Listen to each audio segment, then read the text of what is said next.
గట్టిగా చెప్పు. మొట్టమొదటిసారిగా ఆంధ్రప్రదేశ్లో ఏపీలోన 3D సినిమా రావడం చాలా గర్వకారణము. అందులో వచ్చేసి ఈ 3D సినిమా ఎఫెక్ట్ కూడా చాలా సూపర్ ఉన్నాయి. సినిమా కూడా చాలా బాగా వచ్చింది. Action cinema.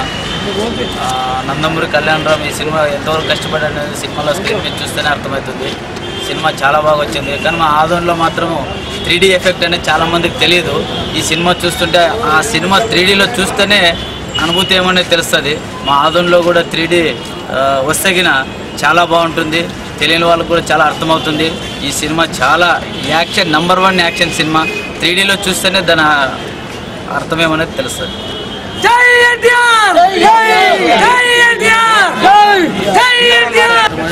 త్రీడీలో రావడం నిజంగా ఆనందంగా ఉంది.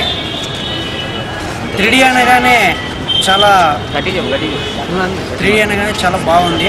కానీ కళ్యాణరామ్ 3D అనగానే ఫస్ట్ మేము ఏమో ఎట్లా ఉంటుందో అనుకున్నాం.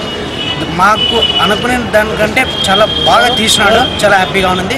ఇంకా ఇలాంటి విజయాలు ఎన్నో సాధించాలని కోరుకుంటున్నాను. కళ్యాణరామ్ ఎవరైనా మాట్లాడతారా? స్క్రీన్ మీద ఇంతవరకు ఎవరు చేయనటువంటి సాహసం చేసిన కళ్యాణరామ్ గారికి ముందుగా కృతజ్ఞతలు తెలియజేస్తున్నాం.